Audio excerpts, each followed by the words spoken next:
Good afternoon, everybody. Welcome to the Power IT Academy, and we are very happy to have you this afternoon.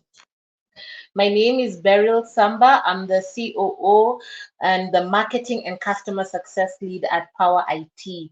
We've got a very engaging afternoon prepared for you.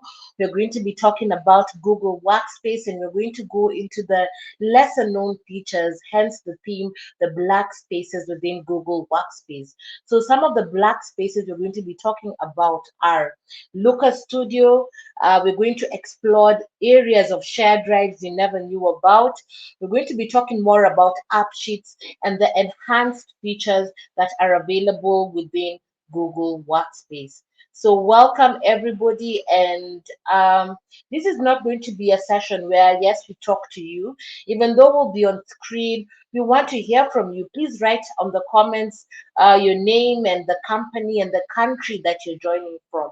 I know most of the people who registered are Kenyans, but we have some people who registered from Zambia, Uganda. We want to hear who you are. Please drop a comment there. Also, during the session, we're going to be having Q&A after every session, and the winners of the question and answer session get a goodie bag. So how it's going to work is you uh, you answer the question. The first person to answer the question on the comment section will get a Power IT goodie bag. The question will be asked by each presenter at the end of the session. And the goodie bag has a hoodie, a mug. We're thinking about you during this cold season, a Power IT t-shirt. So please be active on the comments and get your goodie bags. Also, yes, we also have a feedback form. So at the end of the session, please give us your feedback, and the two people will choose two people at random to get a Power IT hoodie after filling in the feedback form. So thank you all for joining us, and we are really ready and excited to have you here. Hello, Raymond. I'm seeing you. Vikram, I've seen your comments. So we are happy to have you here today. So without further ado, let us get started. And I'm going to introduce to you Angela Bundi. She's the operations manager at Linton's Beauty World. And yes, she's going to share with us her experience on Google Workspace and working with Power IT Solutions as her partner. So, onto the stage.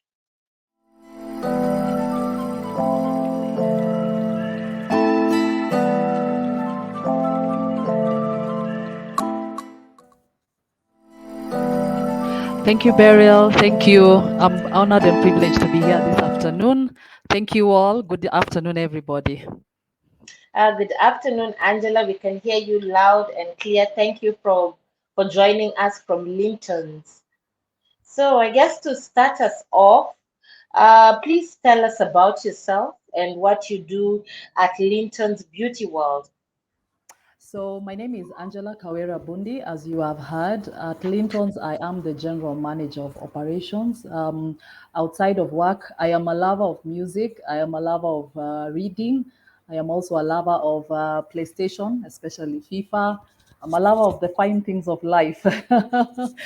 I am in my mid 30s, a wife and a mom of three beautiful children.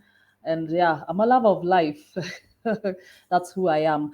So, as the GM of operations in Linton's, my roles and responsibilities include the formulation of the company's strategy. I'm part of the group that are able to see forward, look at the company going forward at the industry, project where the company is headed.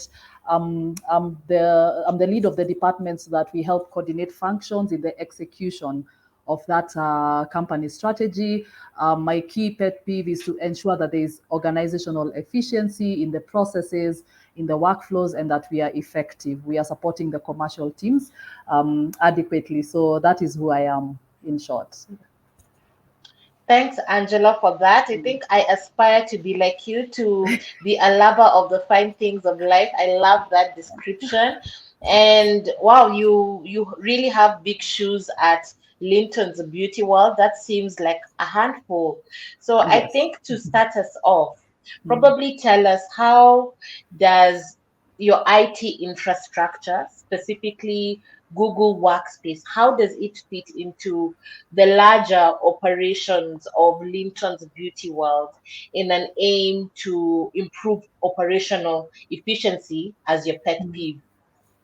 Yes. So basically, in the work that I do on a day-to-day basis for operations, there along the way we discovered that there is a need for support in an investment in tools, an investment in IT infrastructure. So our IT infrastructure is pretty simple. Our operations are most of the time on cloud. A lot of our significant and major ERPs and systems are being hosted on Google Cloud, which is an area we are being supported by Pawa IT. Another area that we are interacting a lot in Pawa IT is brand visibility in the operations, how we do our things, how we execute our duties. We want to ensure that there is a pleasant customer experience, that our work gives the brand more visibility, the Linton's brand more visibility. Our work provides a platform for excellent customer service. So in all that, we've been able to partner with Power IT in areas like the email signatures that are now automated, the email banners for email marketing that are automated. We are able to have dashboards through Luca Studio. We are able to use different apps like AppSheets to control our workflows, to bring our workflow management to be more efficient, optimization of costs, working with Power IT, you are getting a package, so it's easier and it's cheaper than going direct to the Google team in Ireland. So all in all, Power IT, we plugged in because of the need of that investment in IT, and that investment in IT has resulted in effectiveness and efficiency in those areas that I've described before. So it's a worthwhile partnership, and so far so good with the Power IT team. Okay, thanks for that. I'm Yes. blushing. I think we can even just finish. Let's just finish this session. You've had You it. know? If you're a potential customer, you've had it. Angela has Yeah. done the advertising for us. Thank you, Yeah. Angela. And uh, I've also today is the first day I've met Angela. So this is not a paid sponsorship. This is the Oh first time I'm yes. meeting Angela. So Yes. as I'm hearing you talking, you've Mm, mentioned a lot about one, what Google Workspace is able to do for you, and yes. two, the the role of the partner in enabling those operational efficiencies, and also the integration in not only like the tech aspect but also like brand visibility as you've mentioned, and also let me put it like the knowledge and insights from like a data point of view. Yes. So my question to you is, Mm, one, I think it will come in two parts. mhm. How were you able to, what like were your top tips in terms of building the relationship between working with Power IT versus when you were on Workspace by yourself?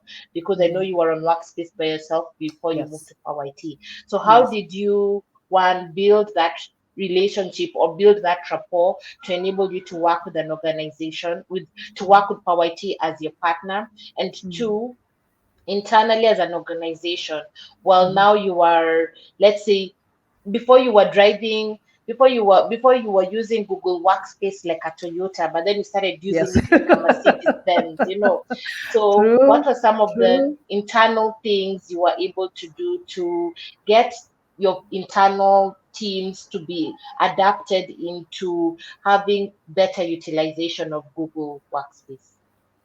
Okay, so thank you, Barry, for that question. So our journey began, as you have shared, on Workspace, where our utilization on Workspace was just the emails, the calendar, the meetings, the chats, the drive, and the supporting documents.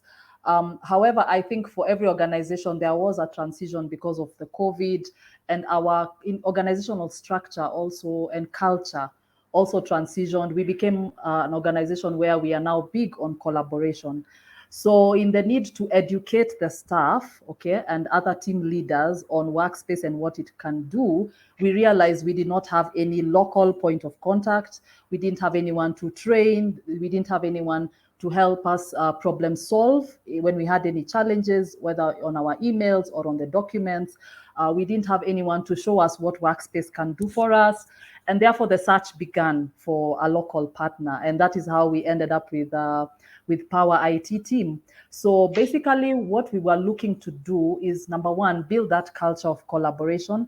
Number two, the company needed to enter a realm where we were more proactive than reactive in our strategies. So we wanted to see data in real time. We wanted improved customer experience because we are a retailer of cosmetics and personal care products. So we wanted a better experience for the customers in our shops, whether at the point of sale or through our visuals or through our processes. We also were looking for a bit of cost optimization. When you reach out to Google in Ireland, you have to pay like in dollars. The charges per account is quite high. You don't have quite a good package. And in return, you're not getting much for it because you don't even know who to talk to.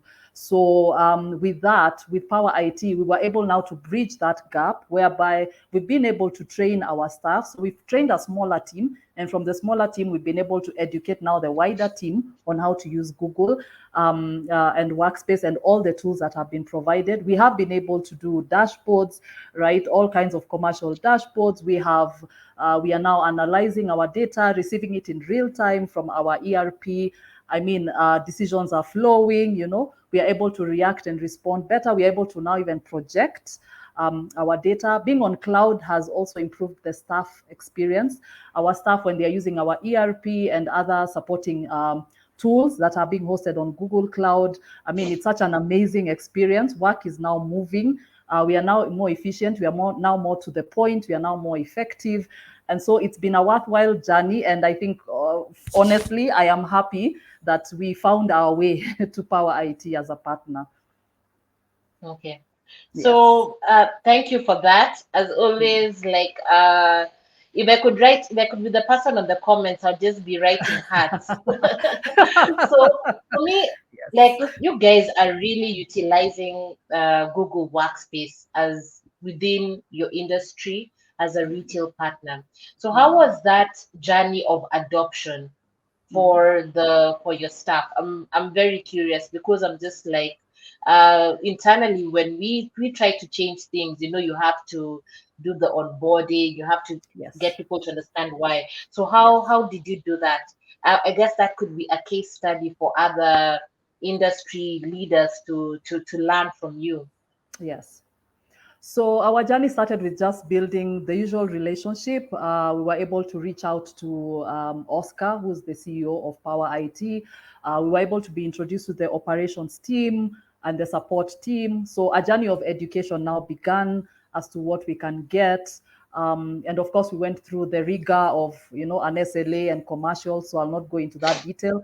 But what I liked is that after that was closed and the relationship was being cemented, now the Power IT team was able to come over and at least from a representation of various functions in Linton's, we were able to have a team sit in a class, be taken through, share our problems, share our challenges, and from that we were able to be given insights from the team that came, and we were able to understand that they are our helping hand in the event we need help, we have questions, we can reach out to them anytime, any day, and that is happening for true.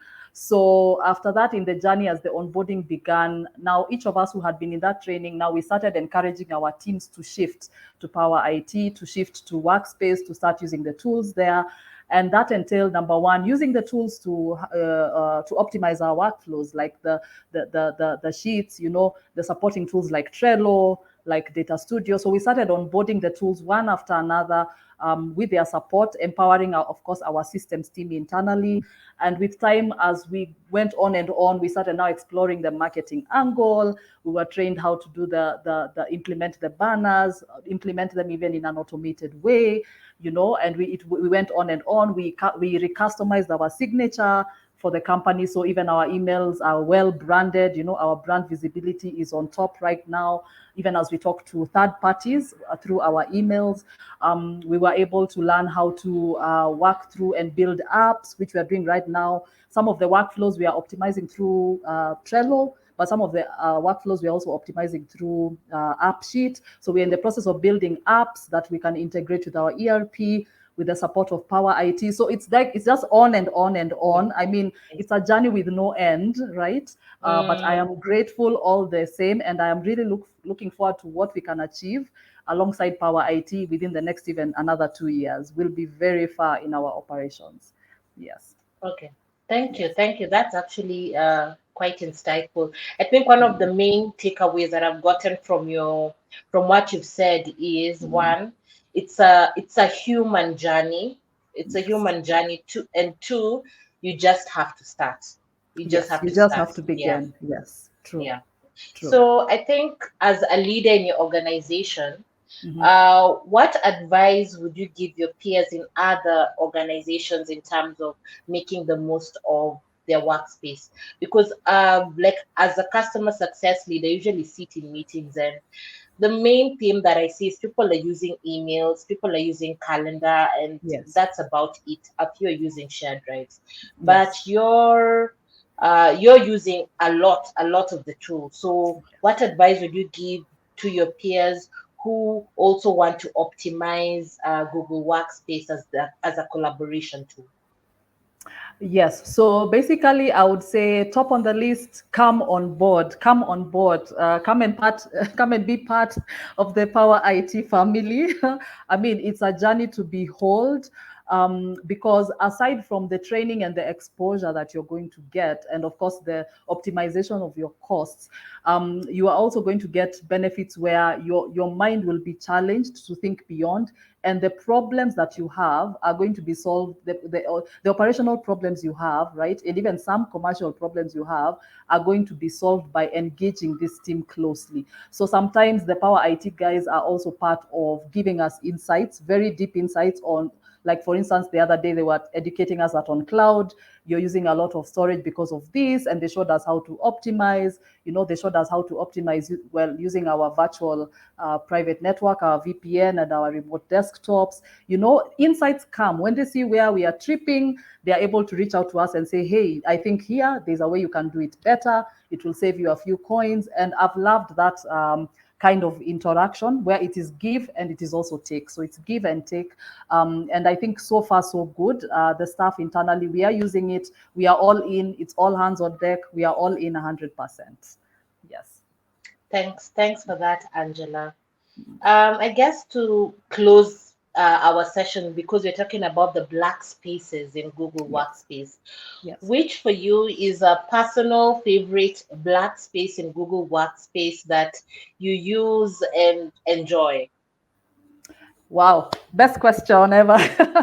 So my favorite tool on Workspace right now is the Keep Notes, the Google Keep Notes. It's like a mini notepad on Google.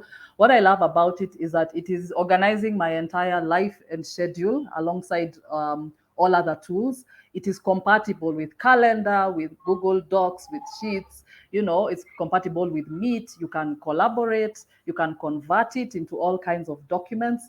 I love it because it's on the go. At my level, I need sometimes to note down ideas, note down minutes if I'm in impromptu meetings, note down tasks, go through my to-do lists.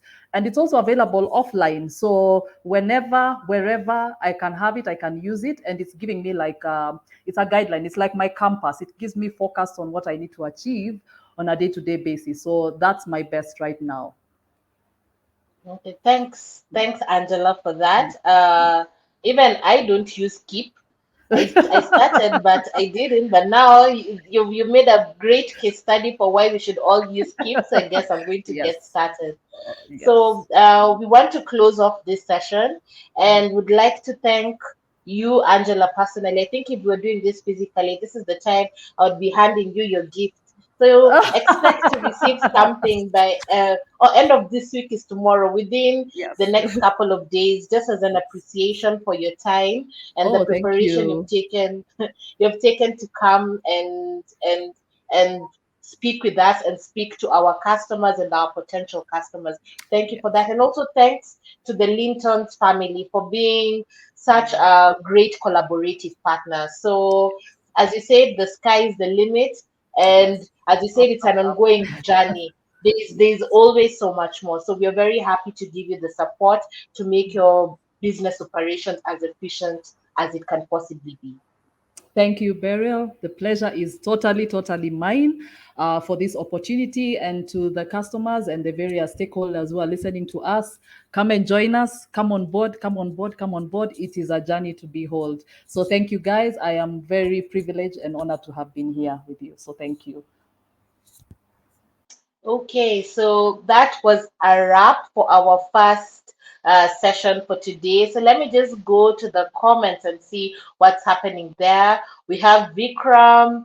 Vikram says hello, welcome. We have Raymond Mutura. Yes, I'd mentioned him before. We have Desmond Ajir from all the way from Nigeria. Thank you, Desmond, for joining us.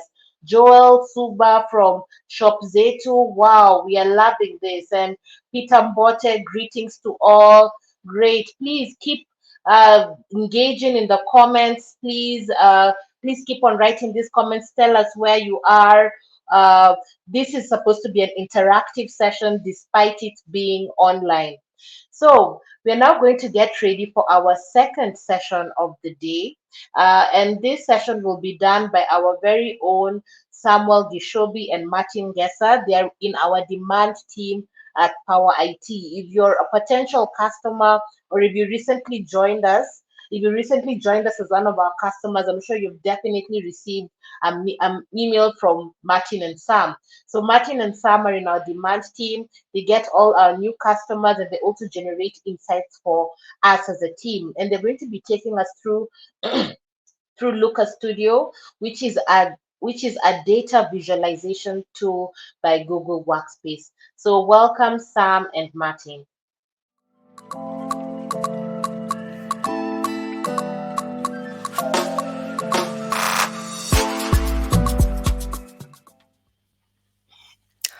Thank you so much, Beryl, for that warm introduction.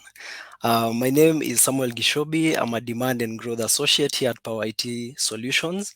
And today, together with my colleague Martin, we are going to take you through a presentation and also a demo session on Looker Studio. That's a business intelligence tool which you can use to visualize as well as also draw insights for your business. So I'll also allow Martin to introduce himself before I can now dive in into the presentation. Hi everyone, my name is Martin. Thank you for joining us this afternoon. We hope to give you a lot of insight into what Looker Studio is as a feature and how you can use it in your respective companies to help you visualize your data and draw insights. Thanks, Sam. Thank you, Martin. So right away, I would like us to start the presentation. And I would like to start my presentation, first of all, by taking you on a journey. And this is the journey of MPESA. And for those of us who might not be familiar with MPESA, MPESA is a phone-based money transfer service that actually allows transactions to happen using a SIM card. So for us who have been here in Kenya, I'm sure we can remember this ad back then in 2007 when MPESA was starting on this guy who was sending money virtually to their relative back in the village. But today, M-Pesa has really grown to become fully used in micro and small, medium-sized businesses, as well as in large stores and chain stores, as well as supermarkets. So how has the digital innovation of M-Pesa been over the years? When M-Pesa started, it only started as a platform where people could send and receive money. That's the send money option only, as you can see. But today, M-Pesa has grown to become an integrated platform with various services such as the Pay Bill, the Pochi la Biashara, Fuliza, and also integrated with international payment services such as PayPal. So I would like us to take a case in point of Fuliza. This is a perfect example where Safaricom leveraged on data and analytics to come up with this product. So what they did is that they analyzed consumer behavior data, that's the daily transactions, and the challenge or the problem they're able to identify is that millions of transactions were being cancelled on a day-to-day basis because of insufficient funds. So to solve this problem, they decided that they are going to create an overdraft system where people are able to complete transactions as well as also remove that struggle of them not ensuring that the transactions are completed. So what they did is that they fostered and extended their financial partnerships besides the one they had with KCB through Mshwari and KCB MPESA to NCBA. And you can see that the insight and the output that they were able to get is that 58% of transactions that had failed due to insufficient funds were completed within 2 days, as well as the service was able to gain 1 million customers within 1 week, and the loan book hit about 1 billion shillings. So this is just a case in point of how data can also be used to fuel innovation as well as also improve business services.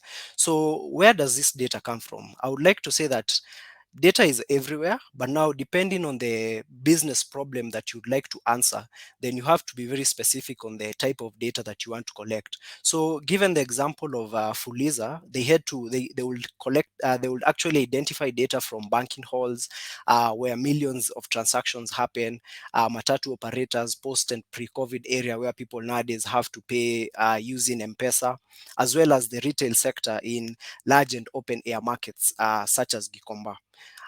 Then once this data is identified, the data has to be collected, and traditionally manual collection was done through physical forms. Then this has advanced to electronic data collection, and even recently we have seen the use of chatbots such as the Safaricom Zuri AI, where once people ask feed information on the chatbot is actually able to capture the information. Later on, this information will be trained, modeled, as well as also help to make accurate predictions, which now will be used to solve customer challenges in the future. Then once the data is collected, it definitely has to sit somewhere. Traditionally, I'm sure we all have those large files that existed in our offices. But nowadays, with the evolution of technology, we are seeing more and more of this being replaced by spreadsheets such as Excel and Google Sheets, as well as also advanced systems such as databases.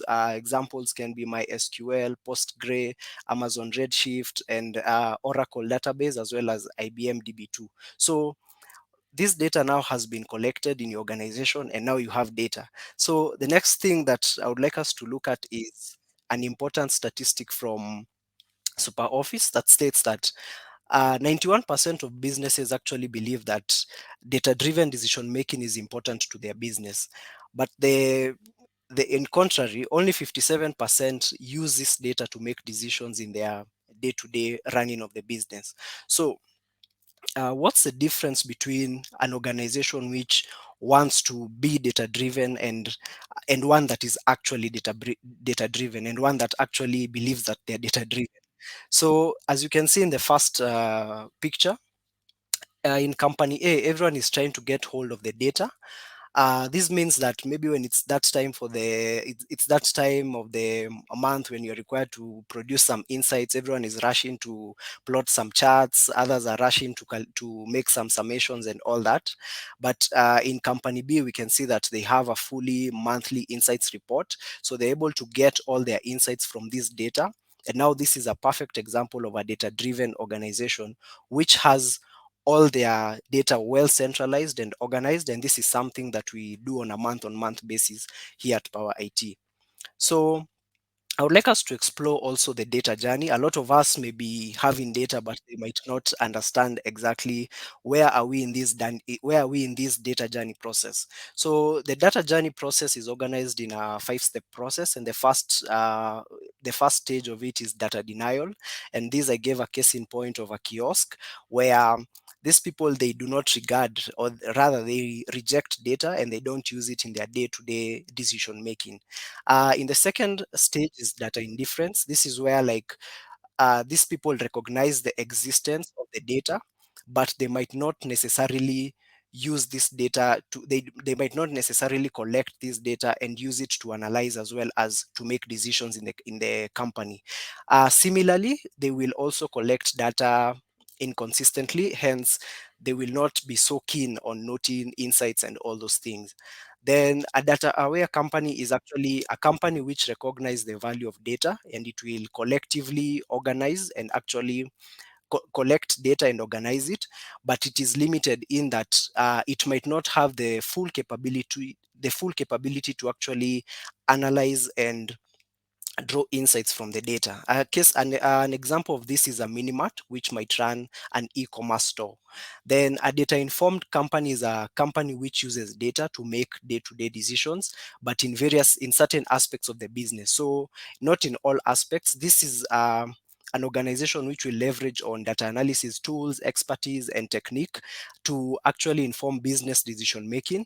And this is the case. I will give an example of Jumia in this, where they're able to understand fast moving consumer products and which markets to target.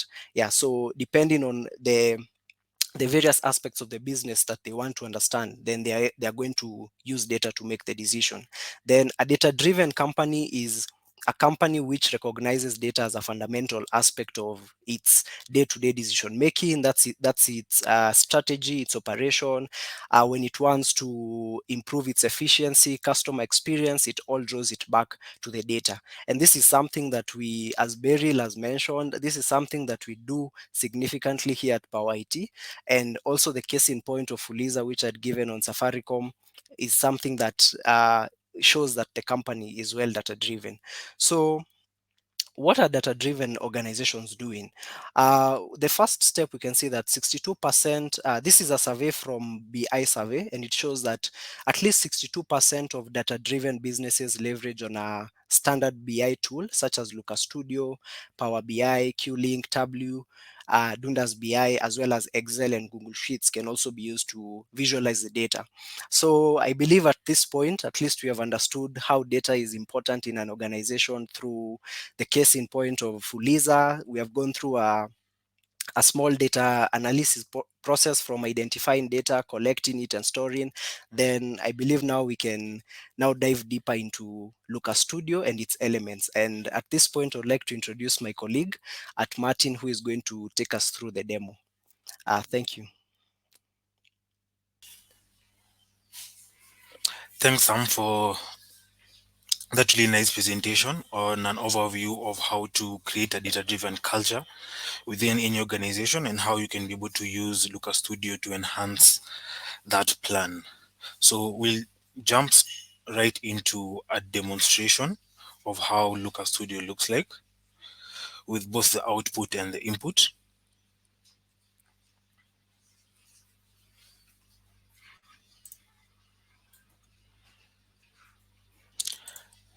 So on my screen, you can see a really nice visualization that really explores a number of different measures and metrics. So Assam has really gone by and provided an overview of how to create a data-driven culture. You may have quickly picked up a lot of buzzwords like data or data science or data analytics or business intelligence. And if you've never used this before, then you may be a bit confused because they all do sound like really new and cool buzzwords. But in simpler terms, business intelligence is purely a way in which you can be able to visualize and analyze historical performance across different metrics and measures. And from that visualization and analysis, then you can be able to extract insights that help you moving forward. So a number of you could be in different across your different job roles. You might be in positions to either craft plans or strategies that will enable either your entire organization or your different teams and departments on how they can be able to perform moving forward. And it really is a challenge that I have also faced myself, that you can have a gut feeling or intuition on how you want to move forward, but then it really will not make sense if you make your intuition or your plan that's based off your gut feeling to other members of your team without having a bit of evidence to answer why exactly we should do what we want to do or how exactly we should go about it. So I could give you a quick example of within Power IT internally, we have been able to rely on Looker Studio as our BI tool that has been able to serve us really well to explore all our data, answer a number of business questions, and extract insights on how we can make decisions moving forward. So if you and you can ask me what are the different data sources from which I can explore my data. So within your different organizations, like we do so internally, you can have different ERP software like SAP or ERP Next or Udo, or HR or CRM software like HubSpot or Salesforce, or different Google sources like for your like Google Analytics that collects data from the performance of your website, or Google Ads. Even within your financial teams, then you may even have accounting software like QuickBooks. So which begs the question, why would I need Looker Studio if all my different data sources within themselves have their own dashboards and reporting capabilities to show me the performance of different metrics and measures? And which brings me to the first really amazing role that Looker Studio can play for you within your organization. It takes a lot of time to look through all those different data sources and look at them independently. But as we all know, measures and metrics do not exist within a vacuum. They all have their own different meanings, but they do also rely on others, and they do also affect all how other different metrics perform. And if you want to have a quick overview of your entire performance across your team or the organization, then Looker Studio can help you put all these data sources in one place and view them from one location, making it easier for you and the rest of your teams to have a view of your performance. So from the demo that is displayed currently, they can be able to see that this dashboard that was created is displaying data from two data sources, that is Google Analytics and the Google Search Console. This is currently in the view mode, and I can switch back to the edit mode just like the way you can on a Google slide. And to the right side of my screen, you can see the number of different data sources that have been connected to this dashboard. In this case and point, then you can see the Google Search Console and Google Analytics 4 that collects website traffic data for our company website. At the top near the at the top near at the top menu, you can see a number of different features that you can look from. So within the chart, you can measure a number of different metrics. You can have pie charts like one you can see below. You can have column charts, you can have bar charts, you can even have time series analysis charts that can be able to display the performance of different measures and metrics over a given period of time. You can also have control measures like drop downs if you have different lists that you want to select from, data range controls if you want to give a quick highlight of the performance of different measures or metrics across an exact period of time, and even compare them to similar periods of time. So for example, you can see in one of these charts that I can be able to get real-time analysis and display of the performance of metrics like the number of sessions that our website has had over the past month and a comparison value of the performance in the last 30 days. So how exactly do you get started with Looker Studio? The quickest option is to do a Google search of Looker Studio. And all you need to use Looker Studio is to have a Google related account. It is a completely free service that's hosted by Google, but there is also the Looker Studio Pro, which offers advanced data sharing and access management, just like the way you can have with My Drive and Share Drives across different Google Workspace plans. If you have never before created a dashboard or a report, then you don't need to panic, because as you can see from my screen, there are a number of different templates that you can choose from. These templates range from different data sources that can be connected to your dashboards or reports. And after you have clicked on a certain template, a template will be immediately created using sample demo data.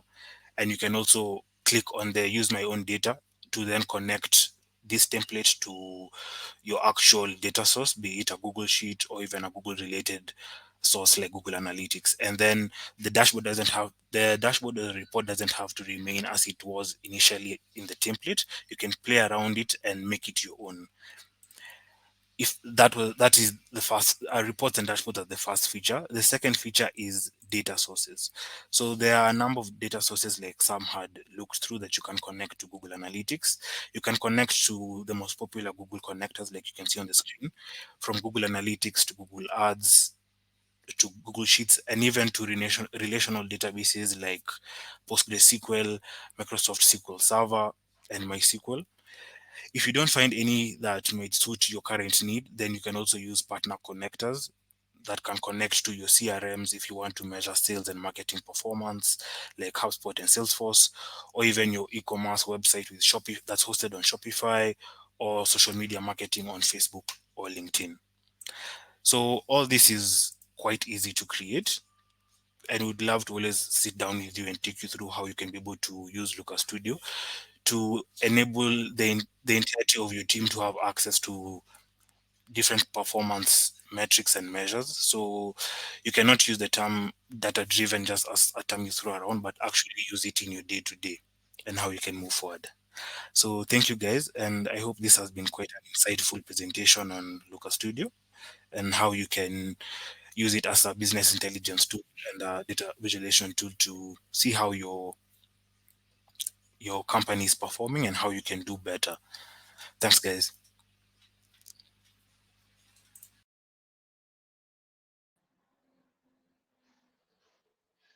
So before we go to the next session, I want to ask our producer if they can flash the question one more time for the audience to answer. And the question for this session is, what three types of data sources can you connect to Looker Studio to visualize your data? So I'll just repeat the question one more time. What three types of data sources can you connect to Looker Studio to visualize your data? So the question will also appear on the chat, and the rule of the game is the first person to answer correctly on the chat will win the Power IT hoodie. So please keep your questions coming. I'm seeing a couple already. I've seen one from Pallavi Dubey, how Looker Studio is different from Data Studio. So that will be answered at the very end when we do a collective Q&A. So keep the questions coming. So next up we have Amos Nyaundi. Amos is in our cloud and engineering team. These are the guys who are responsible for making sure that the Google Workspace is always on within your company. So let's welcome Amos Nyaundi as he takes us through shared drives and gives us a deep dive.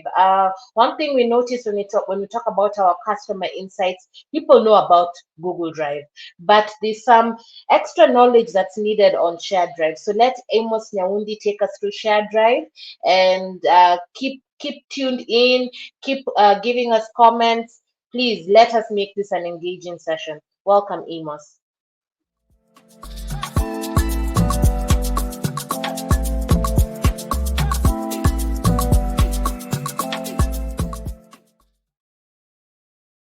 Thank you, Beryl. Good afternoon, everyone. I guess I've enjoyed the last session for Martin and Sam. The graphs were insightful, and I'm tempted to learn more about Lucas Studio. So it was a nice presentation. So now onwards, taking over through Google Shared Drive.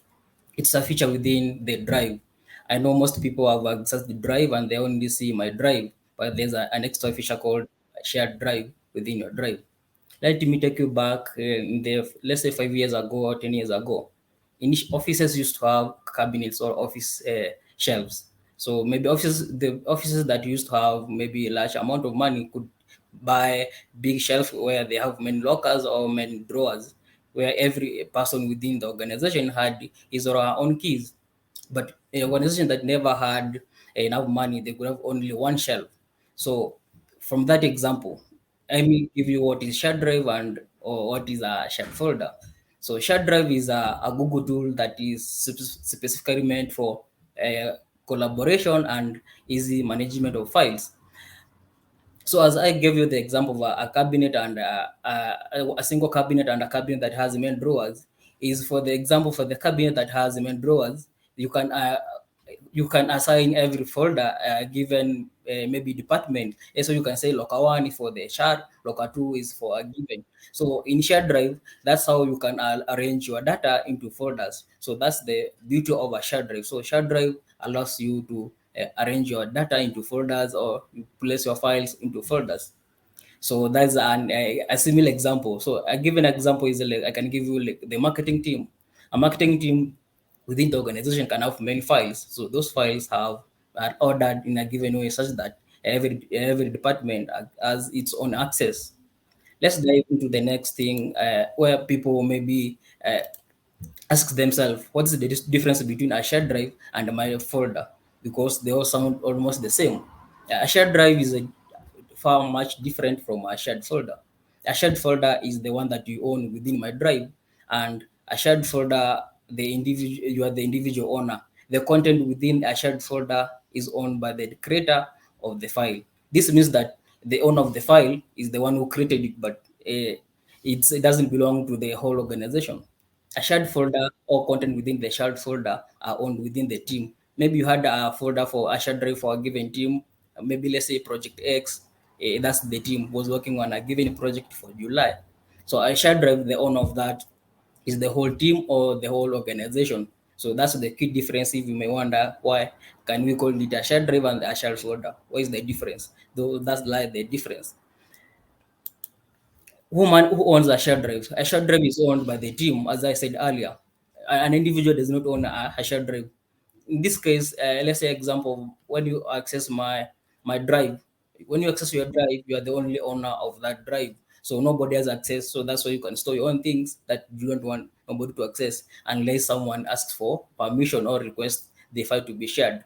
But for the shared drive, the members within that folder or that shared drive are the owners. So there's no single owner. So the owner is the team. I'll take you through how to create a shared drive and how a shared drive looks. I'll proceed to present my screen so that you can, I take you step by step if you are new to shared drives.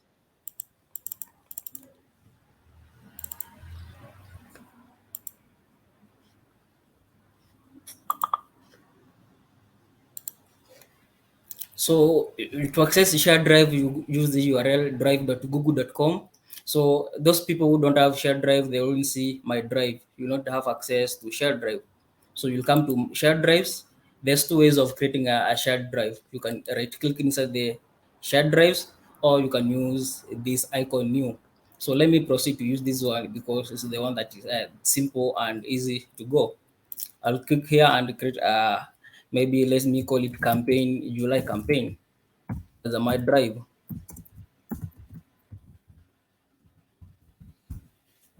So once you create a shared drive, the member is the one who created it. So you are the first person, you are the owner of the shared drive. So for me to add members within that shared drive, I will click on these three dots, or maybe I right click here and or I choose manage members. So when you click manage members, what now one you want who should have access to this shared drive? Maybe I want maybe three people we are collaborating on this project. So I'll proceed to add exam AD as my project collaborator and add another person for IT Oscar Limoke as a project collaborator. So the next thing is shared drive specifies which permission you give users. So by default, a shared drive gives you a content manager. So who is a content manager? A content manager is someone who's able to add files to the shared drive, can edit the files, and can delete the files. So that's the basic, but it's the similar as your personal drive. But now shared drives goes extra mile to give you the option to give granular permission. So if you don't want maybe the members to delete or do anything, you can give them contributor such that what they add, you are the manager now. You just approve it, and then it becomes part of the document. So because we are the same level, I'll go with the content manager because the basic, because I want them to add extra resources that can guide me finish the project. Maybe they have some templates, they have some maybe sources of information, maybe PDF they want to add to the drive so that I can have a look and get more insight. So I'll go with this content manager because I want them to add files. Another thing is you can use comments to tag. So to make good use of the shared drive, it has only three specific features to get the best out of the shared drive. The first thing is permission. So you need to give a specific permission so that you can address the shared drive. The next thing is commenting on files or on folders. So you can comment on folders so that you can make good use of the collaboration. So this is one of the things that you to make good use of shared drive. It gives you the option of commenting on files or folders so that people can get notified you need to work on these. So that's the next thing. So I'll go and comment this and say, oh, hey members, kindly add the resources that you are working.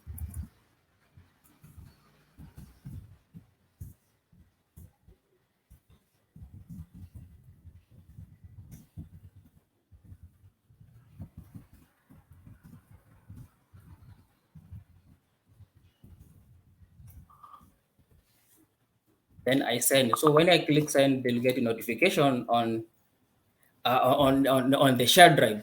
So the next thing is I'm going to show you how to add files within shared drive. Since I've notified them, there are only two ways of adding files in a shared drive.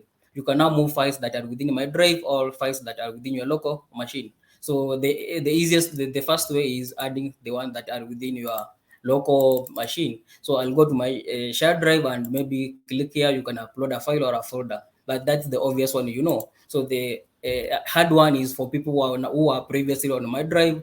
Now they have access to higher plans of workspace and they have shared drives within their drive. So I'll go to my personal drive and maybe want to move the files that I used to own by myself, let's say the classroom. So I'll click on this and choose the option move. So this option gives you to move this folder into a shared drive. So when I click this move to, it's giving me the options whether it's within my drive or a shared drive. So I choose all locations so that it will give me the shared drive option. So I'll choose shared drive and click that right arrow, and because my drive was July campaign, and I'll click this and I move. So you will realize when you click move, you get a concept. So things that were on my shared on your drive, when they move to a shared drive, the ownership changes. So you will never be the one owning the documents. So that's one thing you'll be clean about. So you lose the ownership, and ownership becomes for the team for the July campaign. I will give a consent and move the items into my shared drive. So when I come back to my shared drive, July campaign, I will see here my classroom folder has been added. Now that's the how to add or move files into a shared drive. Uh, Let me proceed to my slides to show you the best things in Google in shared drive, the gems in Google shared drives that maybe you have never realized within your organization or within your teams.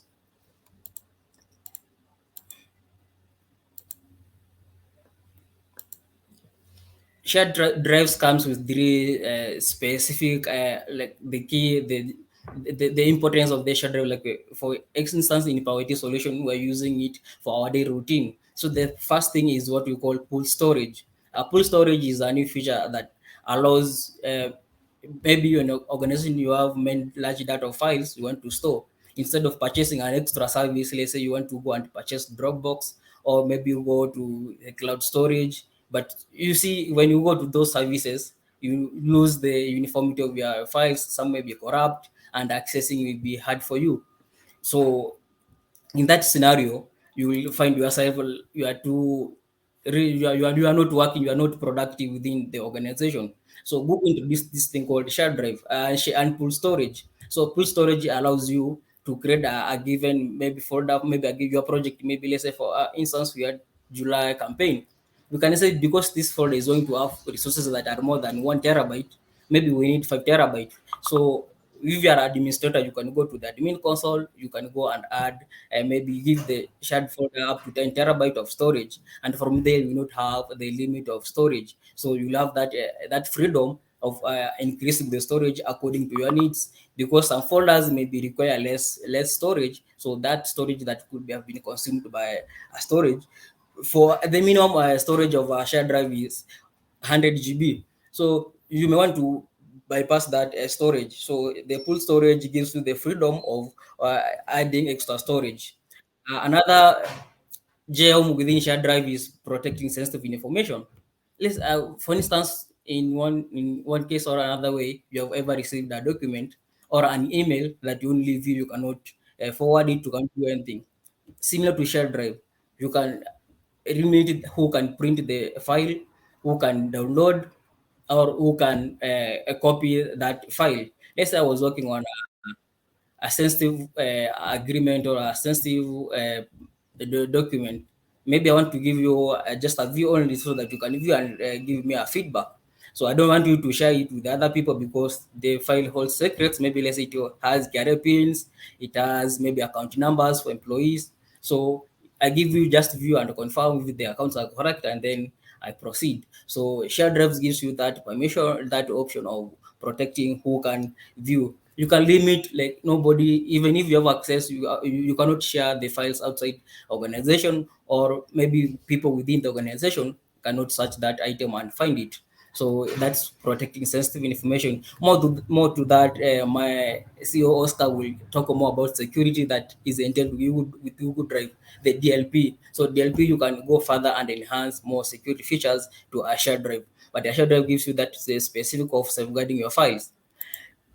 Before I go to QA, I skip one part. And which where do we apply shared drive? Or you may wonder, how is shared drive important to our organization? So in organization that may want to use shared drive is when you want to collaborate on short-term projects. Let's say you are working maybe with a different external partner, maybe you want to access some specific files. You may prefer to create a shared drive and add those members, those external members, to that shared drive so that you can give access to the files they need and the one you need to do collaboration. Another instance of using a shared drive, as I said earlier, is when you want to store large amount of data. So you can prefer shared drive to store large amount of files within your organization. The other thing is storing sensitive information. As I said, the maybe employees, carriers, their biodata, and their pay slips. Maybe you want to give them once a year.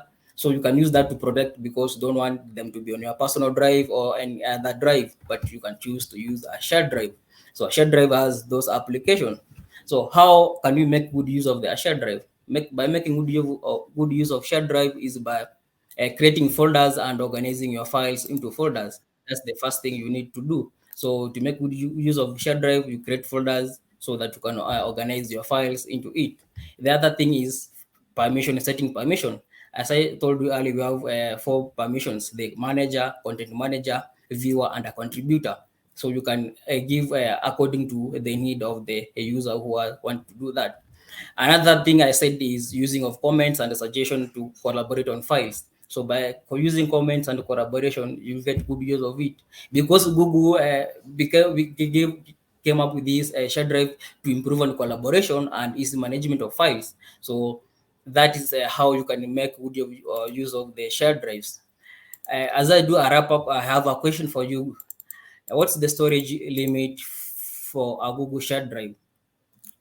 If you have the answer, you can just give it through the comment section. And thanks, guys, for your time as we enjoy the next session. Thanks, Amos, for that. We've learned a lot about Share Drive. Like as you said, the learning never ends. Despite us being a Google Cloud partner, I'm learning a lot today. Thanks for all the comments. I've been told that we are now currently 40 people who've dialed in, and we are all over Africa. From all over Africa, as you know, Pawa IT is present has a customer in at least 33 African countries. So just drop your name and tell us which country you're from and which company you're at. So next up, I'm going to show you a short reel from one of our events that we had in March of this year. It was the Power IT Tech Forum. So next time you get an email from us saying, hey, come to one of our events, do not ignore. Check out this reel and find out why our attendees had so much fun and learned a lot.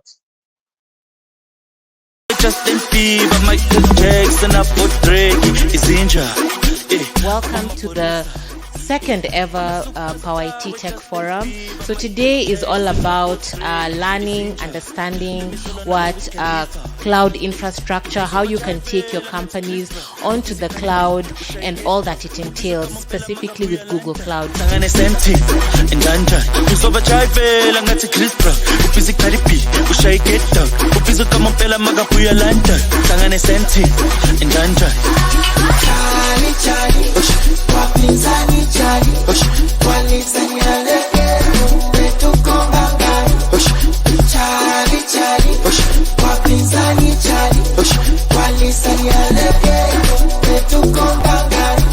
Tena mbona watakoma mwaka huu wataisoma washagushi ganja choma na pakusha chapa ngoma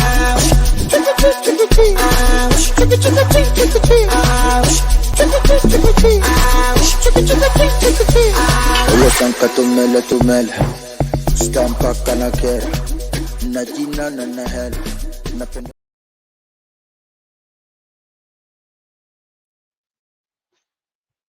So thanks for that. So we're going to be having another tech forum soon, so stay tuned. So next up, or before I go to the next presenter, there was a comment here, the presentation is a blur.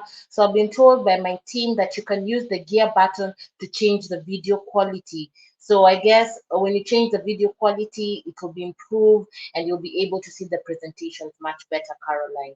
So keep the comments coming. If you have any issues, please drop them. I'm loving the engagement of all the people who are trying to get the answer right. We'll award those people at the end of the session. So next up, we have Edin Gugi, our cloud and engineering manager, and he's going to tell us how you can be a developer without developing any code via AppSheets. Welcome, Eddie.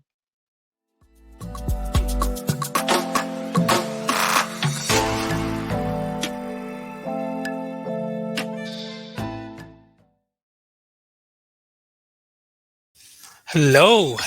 Good afternoon and good evening from where you're joining us across Africa.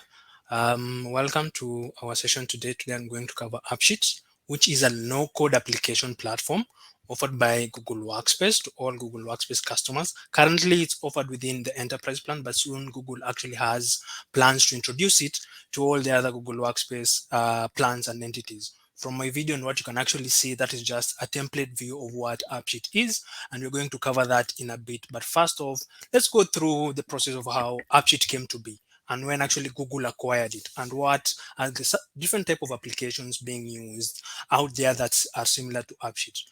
So Google acquired AppSheet in the year 2020, right? Once it actually saw that there's a huge potential to help employees boost their productivities, automate their processes within their different companies.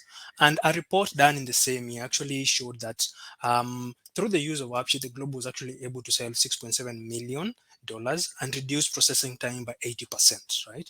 So organizations were able to become more flexible through and even reduce the time to develop an application and actually go to market with it at the easiest convenience. So AppSheet can be mirrored and be used and also confused by other systems being used out there, such as Microsoft's Power Apps and even Oracle ABC app that actually does offer low code platform. And the market share currently in place is actually not that very wide, as Microsoft Power Apps actually is at 40.8 and Google App Sheets are actually at 39.8%, right? And over that is now how you can easily move from ideation process to solution process, right?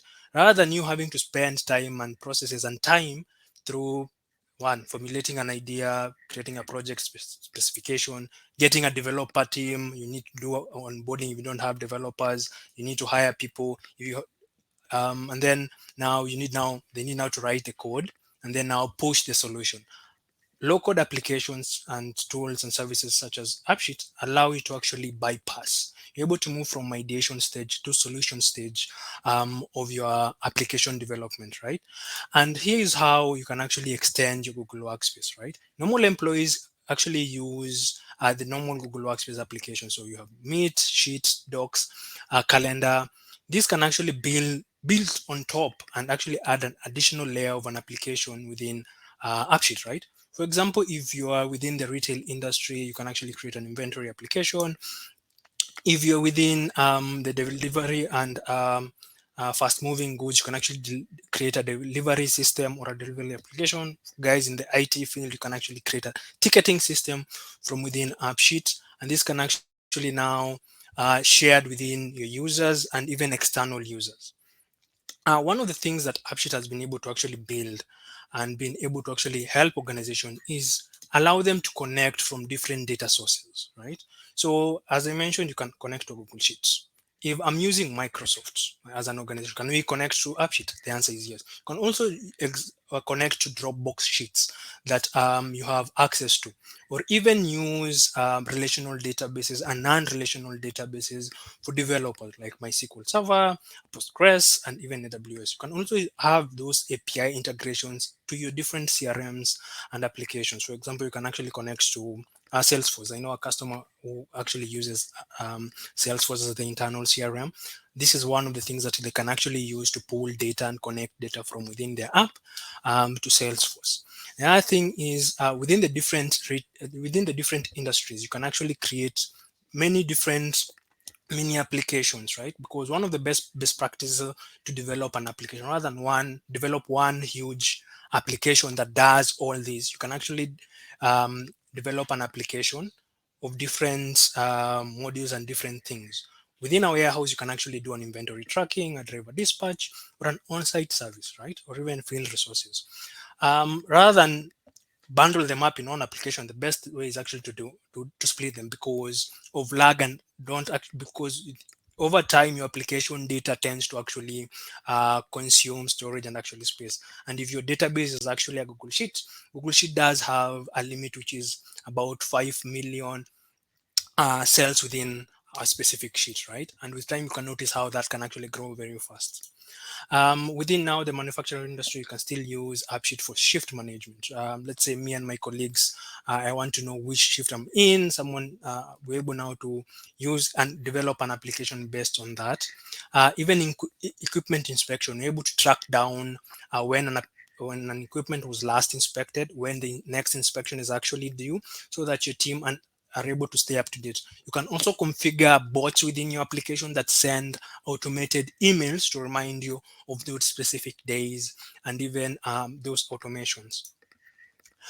Within the financial industry, you can actually just use an application and a digital branch, and this is how the application will actually use within the phone, because you will deploy your application on iOS and still can be able to push it within an Android. You can still have applications that are within your organization, right? So you can share your application through a link to someone within your organization to actually use within the AppSheet hosting applications within AppSheet or iOS, right? And Google recently announced at this year's I/O event that Duet AI is coming to AppSheets, right? So users can actually use the very powerful feature of AI to actually ideate, create, and easily develop and push the applications, and even deploy the proper security and governance within AppSheet, right? So this is something that is going to be released very soon, and I can't actually wait to test it here myself. During today's demo, and what I'll actually go through is just how you can actually get started while building an application directly from using a Google Sheets, and some of the feature sets that you can actually build on, and some of the best practices to use while deploying your application. Let me switch my screen over to that. So as I mentioned, you can create your application, and Google does have these things called templates, right? That allow you to quickly start. Some of us sometimes don't know how to actually start when you're building something. Google does provide an app template where you can actually come even filter view within the different industry that you're in. Let's say you're in the retail industry, you want a certain feature, right? Even if you want maps, does offer you that. And then you can proceed to copy this, let's say this facility application, make a copy of it, and then proceed now to edit the other aspects of your applications and customize it to how you actually want to actually look. For today's session, you actually come to actually start our application and build our application directly from a Google Sheets, right? So within my sheet, I have different tables. So this is a product table, we have a sales table here, and we have a purchasing table, right? All these tables have separated them accordingly to their function, because these are going to be tables within my database within AppSheets, right? And I very made sure to be very cognizant and cleaned my data before I proceed to connect it with AppSheets, so that I don't get any errors within my application. And the one of the key things that AppSheet actually uses is the usage of rows. Uses rows to generate key um, they're called keys within your table, right? So every table has its own unique key. For the products here, you can see they have the different barcodes and the bar numbers. For me now to connect to my AppSheet, I will need to click the extension button there and just connect AppSheet, create an app, right? And this is what AppSheet will actually show and deliver to you. So from here, you have your home, you have your info, and then you have your data. Remember, I mentioned my tables. So each of my different tables is actually listed here within the data, right? So if I have, so within now my product table, uh, what can a user actually do with while they're interacting with the application? So this is the view of the application here, right? Detailing the different product lists. So if I want users to be able to delete an item, I can just come and edit this, or even remove some of these allowed action items that people can be able to override within my database. It actually allows you to actually do that. You can also go through where the storage is. If you want to add a different AppSheets source, you can actually just map it to a different AppSheets source by editing that. And then now we have our columns within the different tables. So within the product, I have the following column. So my app and my keys are actually within the row that has the bar, and from here you can actually mirror and actually view what some things are actually required, which ones are not. And you can even reference your table so that you can create a relationship of where data is borrowed from within a different table. Okay, so AppSheet allows you to actually do that, and the relations can actually be found within your apps, and you can be able to view this from your info and aspects, the different relations within your table, and be able to actually view them this way. You can see has one to many to many relations. So there are three um, key tables: product, purchase, sales. And then I've actually created something called a restock need, right? Which is a slice that has pulled data from what has been purchased and what actually is still in stock and what has actually been sold. And then you can also view the category of the different applications, and this is what is called the app view, right? While I'm still building my app, I can actually view how it will actually look, right? And when I actually publish it, you actually want a deck where someone can actually view all the products. If someone wants to view the product list, they can actually do that. If I'm to sell, will come here, timestamp it, check the barcode. If I was using a mobile application, this one will actually allow me to scan, and then now my quantity of that product, and then click save, right? So all items are actually booked by that key that I actually mentioned, which is now the barcode of all the products. Once I save that, that one I'll be actually, and then the data will actually now be pushed to my Excel sheet. If I want to add additional products, I can still add them from here, or I can come within my sheets, my source sheet within the product, and actually populate it.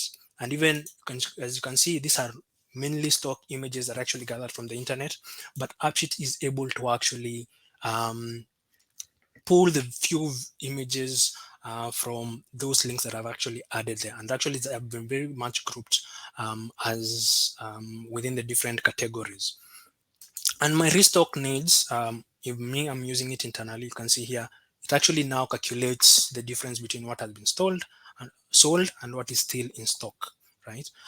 We can take as long as and much as possible to delve deep into the different AppSheet capabilities. And one of the key things I actually wanted to show you and actually highlight on is the power of automations, right?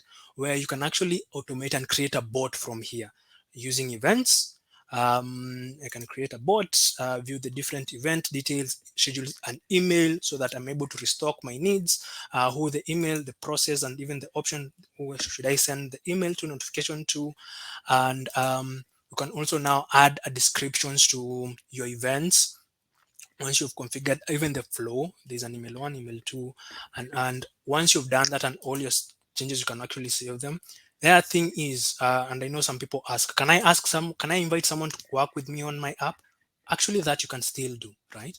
By just adding their email there, you can actually just allow people to come and actually collaborate with you on your application, right? So let's say I wanted to share my application with my colleagues internally here. I can just come and add their email address. I can also copy this link and share it with them. I can use an installation link once I've published my application that I can actually now share it with the different users, and they can use it internally and actually install them within their computer. You can use a browser link where someone can still use within their computer, and an editor link if I want now my colleague, let's say Amos, to come and help me edit my application, some of the feature sets. AppSheet also has additional capabilities where, as a user and within your team, you can actually even now, before you even deploy your application, you can go through a full deployment check and verify if there are any changes, if there are any hiccups before you deploy your application. You can also develop other apps, and there are additional tutorials and links shared within AppSheet, the AppSheet editor, where you can actually even learn more on how to customize your application and build on top of it and integrate it with other systems. AppSheet also has APIs that you can connect, as I mentioned, connect to your Salesforce system, build an inbox chat that can send notification within your Google Workspace spaces to notify you about certain changes, and based on the different automation processes that you have enabled. Part of the UX and UI, you can still add and even add your brand here, set the dark mode. Wale watu wanapenda dark mode, you can always change the logo of your application and do more, right? And we'll be very glad to actually help organizations move and deploy their applications.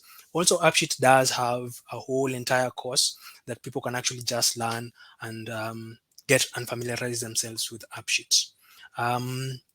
So my question as I complete would be, when did Google acquire AppSheet, right? And uh, when was it? I'm actually looking forward to seeing your question while I introduce the next speaker. Thank you for your time. Thanks, Eddie, for that. Very interesting, insightful.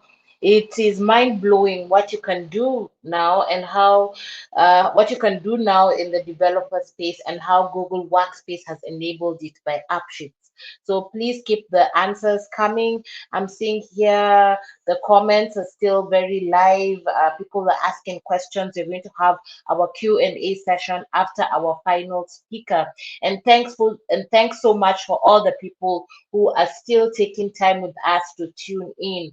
As you know, we initially said the session will last for 1.5 hours, but please beg our indulgence and stay with us until our final speaker ends. And he's coming up right next. So we saved the best for last. It is Mr. Google Workspace himself, our CEO, Oscar Lemoke. He's going to dig in deep in terms of the enhanced security features available on Google Workspace. As you know, your data is your most prized possession, so you must do everything to keep it safe. So, welcome, Oscar, and take us through the enhanced security features on Google Workspace.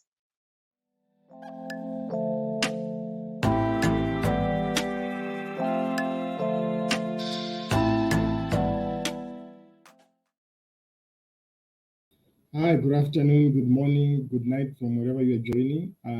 The line they left the hardest bit for me, the bit that needs to talk about security and the most boring parts. I think I've enjoyed all the sessions from all my colleagues, and if I dare say, it's been very fantastic. Before we even let me toot our own horn.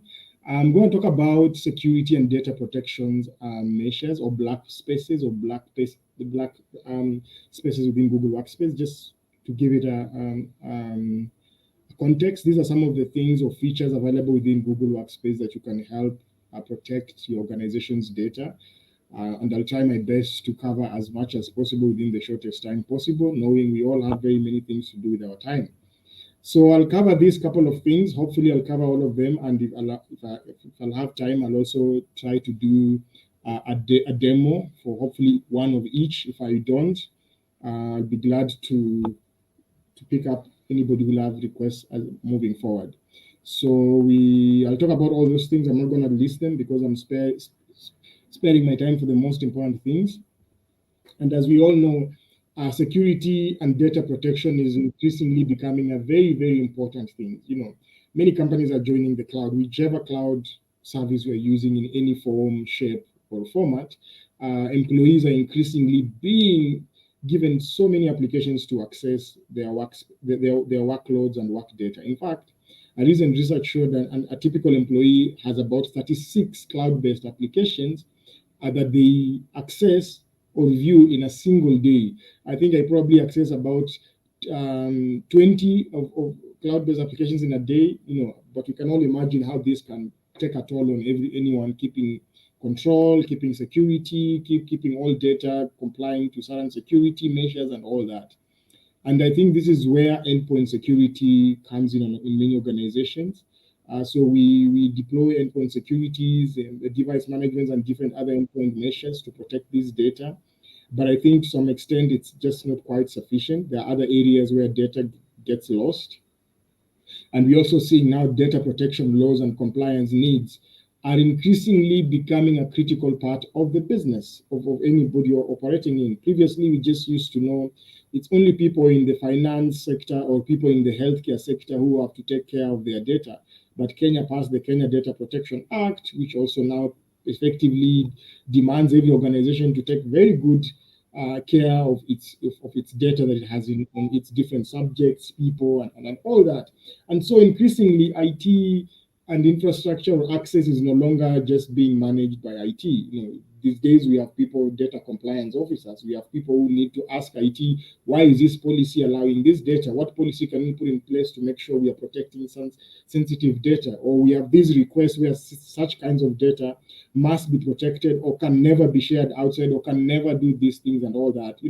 These are some of the things I want to talk about and demonstrate to you how you can achieve some of them if you're using some Google Workspace as your communication and collaboration tools, what you can do with them to actually achieve some of these challenges within your organization, and of course be compliant as you do all these things. So without much ado, let me get started with the first one. In case you didn't know, you can actually implement what we call SMIM encryption within Google Workspace. SMIM, of course, we all know stands for Secure Multipurpose Internet Mail Extensions. And SMIM is a way where you add an additional layer of email protection to your data through email security standards called SMIM, right?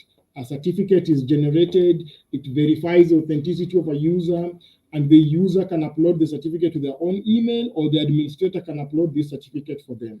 Now, SMIM are very important for certain organizations or for certain needs, but most importantly, they do two things. They enhance the encryption of emails. They enhance the encryption of emails from the point the email is sent to the point the user receives all the way through the journey. So this means anybody getting this data or snooping on this data cannot easily tamper with it. And another important aspect of SMIM security is its digital signatures. It provides an repudiation. It provides a measure to say it is this person who sent this email, and it cannot say it wasn't me. I know many times we have those cases where somebody sends an email and is like, hey, it wasn't me, so and so used my email. So actually, SMIMs remove that aspect completely. They verify the person who sent, they identify the person who sent, and they become almost very watertight signatures to say this person sent this email, it's them who sent it. And because the email was also encrypted, we can know this email or this data has not been changed, has not been tampered with in any shape or form along the way, right? So this can be a way to protect very sensitive data. Let's say the CEO sends an instruction to you and tells you, hey, pay this money to this account. Let's say you're in a bank. How do you authoritatively know this is the CEO? How do you know this isn't somebody who has actually tried to infiltrate the CEO and actually sending these kinds of instructions? This is what SMIMs actually do for you. And there are many other things that ensure things like authentication, data integrity, and making sure confidentiality of your data and emails is enhanced. And of course, SMIM certificates cost, but I got you covered. You can get free certificates for your SMIM implementation in your organization. There's an organization called Actalis that issues individual certificates that you can use to sign your Gmails. Google actually supports it. Or you can even use Let's Encrypt, which is an open source security issuer, and create your own self-signed SMIM securities. I actually did it. I followed those instructions I've put there. Anyone wants, I'll be glad to share. And you can create self-signing certificates with sufficient authority to say this email comes from Oscar, this email is authentic, this email is not tampered with. All right. So when you have SME implemented in organization, it looks like this within Gmail. When it's enabled by your administrator, it allows you to upload a certificate. You can see I have my certificate uploaded there. And you can see when I send an email using this, my developer account, it shows my verification. You know, it's like the blue tick we are buying on Green app, yeah? There's difference here. It actually verifies this email came from me, and there's no way I can say it wasn't me. It gives authenticity of the emails and the certificate authority that has verified these. So these are some of the things it's possible within Google Workspace, and you need your administrator to enable this feature, all right? The second thing is something called data loss protection, DLP. Now you can achieve DLP within Google Workspace using two places where your data is largely shared, exchanged between different parties, from your Gmail and then from your Google Drive. So let's start from your Gmail. You know, one of the things everybody's like, you need to make sure certain data doesn't have PII, personal identifiable information. You know, if I'm sharing data, I'm sending an email and it happens to mention someone's date of birth, let's assume that's a very identifiable information, you know, date of birth, the ID number, their address, that combined can give very, very clear identifiable information. In other jurisdictions, like of course the US, things like the equivalent of NSSF, yeah, it's a very sensitive number. It can never be shared anywhere. You know, here we have numbers like KRA, ID numbers. You may want to protect and combine those so that anyone sending emails that contains this data does not necessarily get outside or does not, you know, be subject to a lot of pilferage. You can also use DLP to protect organization securities, proprietary or confidential information. And how you do it within Gmail is you use something called compliance routing rules. So you go to the back end of your Google administration, set up a couple of compliance routines, and apply rules based on different parameters. And anytime an email meets those parameters or triggers those criteria you put in place, you can apply 3 criteria. You can quarantine the email, which means the email doesn't get to the intended destination, whether it's coming in or going out. Or you can reject that email, whether it's coming in or going out. You can refuse to receive emails that, you know, people are sending you funny things, or your people internally may be sending proprietary information, confidential information. That email cannot be sent. You can reject it. Or you can even modify the message. So if somebody was sending an email that had something like, you know, an attachment that contains just confidential information or certain kinds of information, you can modify the message, change the message. So by the time somebody is receiving it, the email they received is very different from what the person sent, because you have triaged and applied the compliance and the data prevention rule to prevent that data from leaving your organization or entering your organization. This can be the difference between you going to the office of the data commission and you just being safe. You're like, yep, we had that taken care of. So I did a simple compliance routing test where we were testing with my colleagues to try, say, if anybody sends an email that contains a KRP number of a user, we want to reject that. And we applied something called a regex. You can use simple searches, or you can actually even use regex expressions to apply these rules to a large extent. So we applied a simple regex here that enabled us to detect any email that may contain, say, a KRA pin. And we apply a message so that when someone sends these kinds of emails, they get a notification that this email has been blocked because it has a PII violation. So the person knows why that email did not come inside the organization or never left the organization. And here you can see we've applied it very strictly. We've applied it both to the emails that are coming in, emails that are going out, even people sending internally among themselves. That can be completely protected. And we'll try to see these in my demo session. The next thing you can do is also apply the same data loss prevention in Google Drive. As we've seen previously from other presenters, there's data you store in Google Drive that is used for, you know, your files, your folders, and all those things. And it sits a lot of information that belongs to the organization and that has very proprietary things.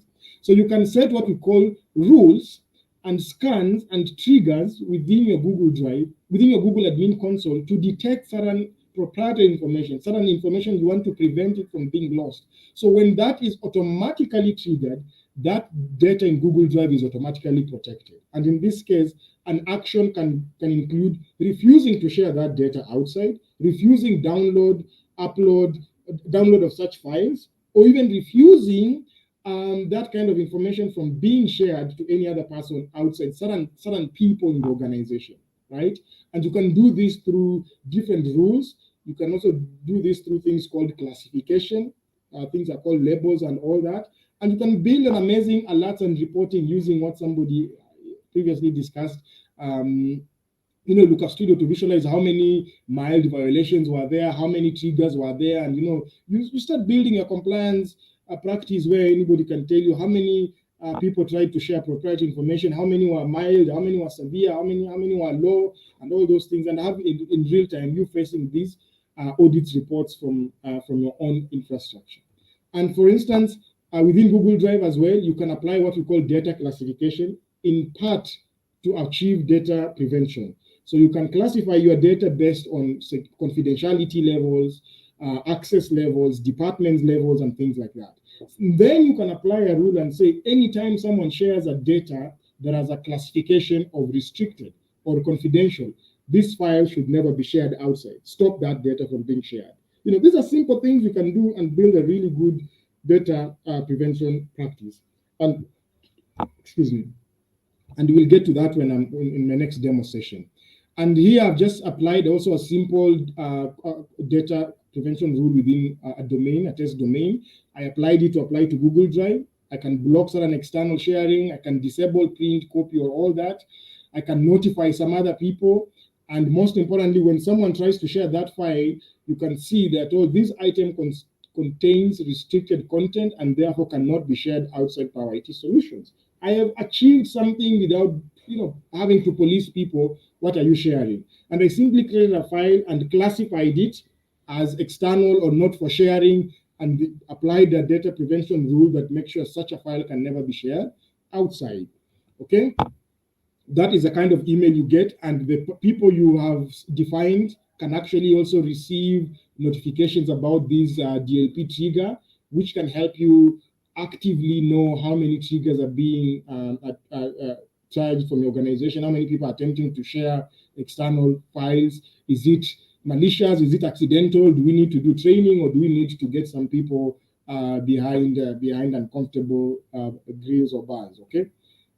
So the other thing you can do within Google Drive is something called investigation tool. The first two I've talked about, these are very things you do proactively before an incident happens.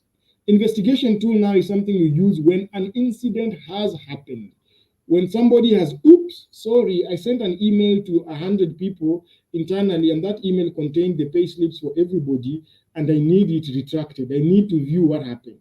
So investigation tools allows you to identify security issues within your domain, figure out what the threats are, and apply certain actions to users within your domain, which can include changing file permissions, disabling actions such as printing, downloading, or copying, or even deleting data from these users' permission inboxes or emails. You can actually use investigation tool to do that. So investigation tool is used proactively to achieve a certain action when an incident has happened. You can also use it to actually now investigate domain-wide incidences and things that have happened that relates to data protection or data loss, and identify which ones were of different characters or characteristics, and apply different corrective measures, say, in your now data prevention measures. This is an example of an email investigation tool that I performed. On the slide on my left was I performed a Gmail investigation search where I found emails that were sent to me. Of course, it was a test email. I was able to also see what that email was after I applied a couple of criteria and filters. And I can apply certain actions, including deleting this message from the user's inbox, restoring it, marking it as spam, or classifying it otherwise. To the next one, you can see on the extreme right of my slide, I'm attempting also to do a investigation tool. And when I find it, I can remove people who that file has been shared, or apply things like disabling, printing, copying, change owners or add additional owners, so that if somebody was saying, I don't have access to this file, and this file was owned by, say, AD, I can say, now this file is owned by Amos. And we all know how those requirements can come within the organization. When user left, when user has had his permissions changed, revoked for one reason or the other, and you want to make sure the files they contained within the organization are not being lost or are not being disappearing. You can change owners to a different person. You can remove them from that ownership and transfer to another user and things like that. Then finally, I'm going to talk about something called Google GAM. Funny thing is, I've used this thing for more than 10 years. The word GAM comes from, it used to be called Google Apps Manager. But because Google Apps has changed names so many times, its name is just now GAM. So it cannot be Google Workspace Manager, no. So it is a tool that is used to perform administrative functions. Most of the features I've talked about here are some of them found in enhanced or advanced plans for Google Workspace, standard business plus, enterprise, and all that. But if you're in the small sachet one, the starter, and you want to perform certain, admin and audit data prevention measures, GAM is your friend. It's like a Swiss tool that can do certain things you can't do from the admin console. You can, yes, use it to provision users, you can manage license, you can manage policies, but as relates to these incidents of security, you can apply GAM to do things related to data protection. You can run GAM to control and delete data messages from users' inbox within a reasonable time. You can actually run GAM to enforce certain policies, certain configurations within your organization to conform to. You can set signatures, you can do very many advanced things. It looks a bit intimidating because it's command line, but believe you me, it's a good thing to get some of your people who are managing your Google Workspace or admin to learn about it. Of course, we would be happy to run for your commands on your behalf, but just so you understand, it's a really powerful tool that you can use to achieve certain data protection measures that may not be possible if you're, say, on the starter or lowest plans within Google Workspace. And I'll show you a demo of how I'll delete an email from a user's inbox using GAM, which is not possible in any other way. And I wouldn't have to actually get the user's username and password, all right? So, and you can see those are some of the commands I ran. It needs some permissions. It uses Google's APIs and permissions to set up in the first place. It looks very intimidating, but it is not. Once you run it once as an administrator, now you can perform very many permissions, very many policies and controls within your domain with ease. That is a command I used to delete a message that was deleted successfully. I actually want to move and go to share my screen to do some of these demos. Let me just make sure because now I need to share a full screen here. Let me make sure I am very well protected. I will not even lead to data loss prevention. So I'm just going to present, because I need to share now my full screen. Turn entire screen. Let me just sign in here. And I'm going to try to perform some of these demos I have just talked about very quickly to give you a heads up. So this is me. I have signed into, you can see my screen coming up. I have signed into a test domain we have. This is the domain. I am signed into this domain called train. It's our test domain that we use. And here I have a command. I have a command line ready because I've already installed and configured my GAM. And I want to show you how I'm going to perform an action using GAM to delete a message from a user's inbox. So this is GAM. When you have it installed, I'll just go to the folder where I have it. And when you have that, you can, once you know that, you can see I'm running two commands there, and I just want that to be possible. So I'll go back to my own inbox. This is my own test inbox, and this is where I would have called someone for password. My internet is a bit slow. So now that I'm in my GAM folder, I want to find an email from my own inbox and delete it, right? I want to find an email that is not on a thread to do it very well. Let's find this email. You can see that my email, I'm going to find it. This is my email. and all I have to do is find its message ID. And I can find this message ID from the admin console. Let's say you are performing a security incident, a security measure you've been told, so an email was sent by mistake to this person, and we want to make sure we are removing that email from user's inbox. You can get the message ID, but for this particular purpose, I'm gonna come here and get the message ID. I'll come here and get the message ID for this email. This is my message ID. I get it.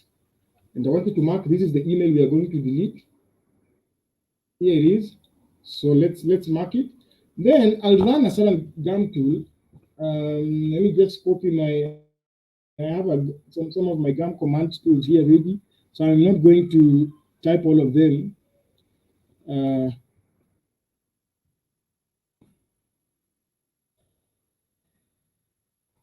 But I'll explain to you what that means.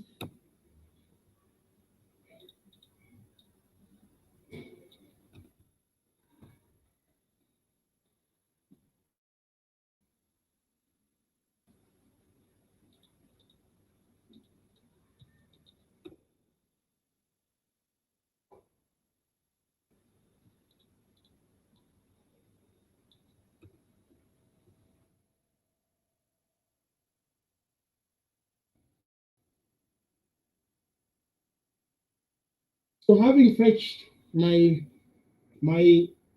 message ID, I'll simply run a command tool against my own email ID and run the command to delete the message. I'm going to query it using this standard protocol, and this is my message header, the one that I copied there, and tell it to do it.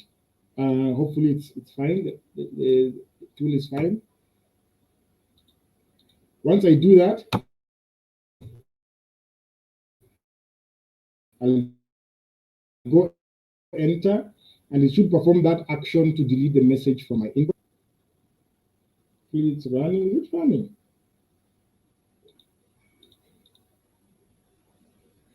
Okay.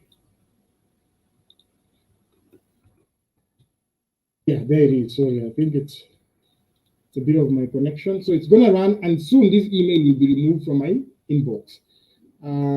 There, it has found it and it has deleted it. You can see that. And when I refresh this, my inbox here, you will see Gmail telling me that email has disappeared. And this has been done by an administrator remotely. And this is, of course, being used in an incident where there's a security breach, there's a data that has been leaked accidentally or otherwise, and you are not on the enterprise plan. You can see the request to load this conversation is not there, which means this email has disappeared. Okay. Once you delete emails using this method, it does not go to trash, the email disappears. So that is one thing. Now, I'm going to go again now to the admin console and show you how to apply the rule we were discussing about the data prevention, where you can actually prevent users from sharing certain kinds of data within your inbox. The place to go is under applications. We want to apply the whatever I was talking about, data loss prevention in Gmail. This one applies to almost all the plans. So I'm going to go to Google Workspace and go to Gmail, and I want to find something called compliance routing. I'll scroll down here and go to this thing called compliance. Okay, I'll open the compliance configuration, and I want to apply, I'll scroll down, I want to apply content compliance here. So you can apply different kinds of compliance. For this case, I want to use a compliance routing to demonstrate how to reject certain data from leaving your organization or entering. But however, you can also apply certain kinds of compliance that includes objectionable content, which you can use a set of keywords to avoid receiving emails that are of a certain kind, and attachment compliance. This is where you can apply certain rules to make sure if you receive emails that has certain kinds of attachments, which are always vectors for click here and get this, download these, you can actually be protected from somebody in your organization from doing something. So I'm going to go apply this content compliance. How you do it is you come here, you add a rule, you give it a name, anything. Here you can declare pin reject. You can decide the direction that you want your data to be impacted. In this case, I think I can just go on full screen. In this case, you can apply your rules either to emails that are inbound or outbound. This is usually called the direction. Are the emails coming into your organization, or do you want to apply the rules to emails leaving your organization, right? So you need to decide which direction do you want the rule to apply. It's up to you to know your data requirements. Or you can also apply to direct emails that impact your domestic or internal communication. You can apply some rules to if people are sending internal emails to themselves or people are sending emails to receiving emails internally. So you can decide that direction. So let me say it's inbound and outbound. When I'm done, I'll come here to set up a rule. I want it to meet any of the following, and then I'll add here the rule. The expression here is it can be a simple content, which is just A, B, C, D, but I want to use an advanced match, and I want to come and say if any of the data I want to filter must happen in both the headers and the body. So you don't want to leave anything. A good practice if you're doing a thorough data loss prevention, use headers and body, so it searches in both. And I want to say it does not contain, I want to use a regex expression. I can use a regex expression because I want to do if this email contains a KRA pin, right? I think my colleague Eddie was spent a lot of time to get me the perfect regex to define how a KRA pin is regexed. And you will put here your regex expression. Now, once you are done, let me just get that my regex. Once I'm done, once I place my regex, and you can even test it, I can put here my regex expression. This is the regex that tests for KRA. I'm going to give it a sample KRA dummy data to just test. Just get it here. All these are compliance. Before you save it, you can test it if you're using that. It will tell you there's no match. I can come and copy another one.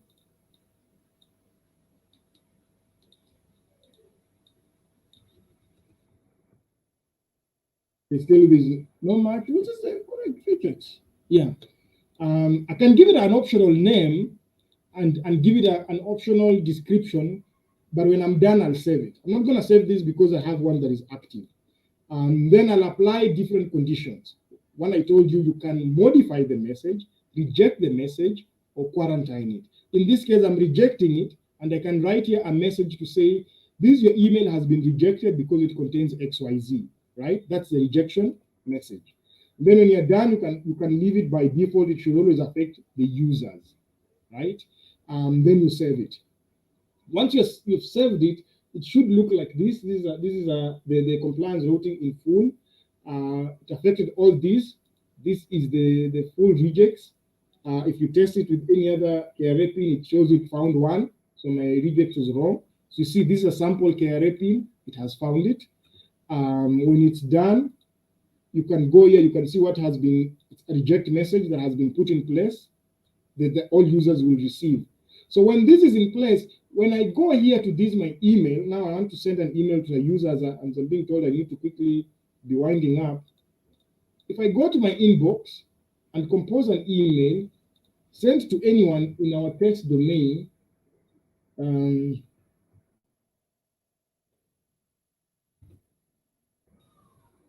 yeah, I'm going to send to anyone and put the email here. Yeah, I'm just testing, and I send. Not only will this email be rejected from me, I'll receive the email alerting me the email I tried to send has violated our policies, and for that reason, that email has been rejected. So I'll leave it until when I get the notice and quickly go to the Drive audit that I talked about. Now, the DLP for Drive, unfortunately, only applies on enterprise plans. So if you're on the standard plan, it's not going to work. So I'm actually here on my Drive, and I want to also show you a similar thing very quickly, my people. I'll create a new file automatically by just a quick Google document. So I'm using another test domain that we have that has an enterprise test license, and I want to create a document um, that has a KRA pin, for instance, and I want that rule to again be applied and see how that will work. So this is a test. I've created my document. I've put everything. I was telling you the first way you can apply data compliance is apply labels, which is data classification, and define what kind of data is this. So there's already default ways you can classify any document within your organization, or you can a user who created that can classify it. So if I apply this confidentiality and say there are two layers of confidentiality here, and I accept this label, and I've also put this test. So this document has two DLP triggers that have already been set. One of them is it contains a protected PII information, which is KRA PIN, and the second one is it contains a data classification, which is proprietary confidential. So which means all these, anybody trying to share this data outside the organization, it will trigger a data prevention filter, which will prevent this data from being shared. So let me attempt to share this data to somebody outside this organization. This time I'm sharing to somebody who is me, within another organization. This is an outside organization. And if I immediately attempt to send, I am going to be thrown with that warning. This item contains restricted content and therefore cannot be shared outside. And you see, these are really basic things you can put in measures to prevent and make sure your data is very much protected. I'll go back to my Gmail to see my failed root message, and there it is. You can see the email I tried to send. This is what I get. The email failed to send because it contained a PRI violation. Because of the interest of time, I could go on wrapping and showing you more. I want to wrap it up there, and I hope you have gathered some insights on security and how you can leverage certain aspects within Google Workspace to achieve your data compliance and protection measures. So thank you very much. I think I have a question that I'll be asked for. Otherwise, thank you very much for your time. Back to studio. Hi, Oscar. You forgot to ask your question to the audience. Oh, I have someone asking it for me. Okay, then Oscar's question will be dropped in the chat, so please stay tuned. I think we'll just go straight to the Q&A. So how we're going to do this is I'm going to sample a couple of questions because you see we've also really run over time. So let me try, I'll do one question per topic area, and then I will encourage the different speakers to ask the questions that they may have. I mean, to answer the questions, any other questions that I don't pick up from the chat via comments. So let me just go through the questions, and I think for the Luca Studio question, I'm going to address this Pallavi Dube's question where he asked, how is Luca Studio different from Data Studio? So this is for Martin and Sam. Perhaps you can go offline and you can just give a quick answer in terms of how Luca Studio is different from Data Studio.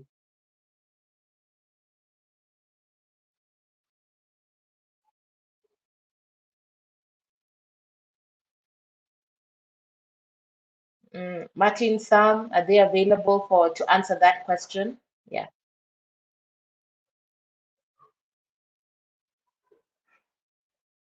You're on mute, Martin.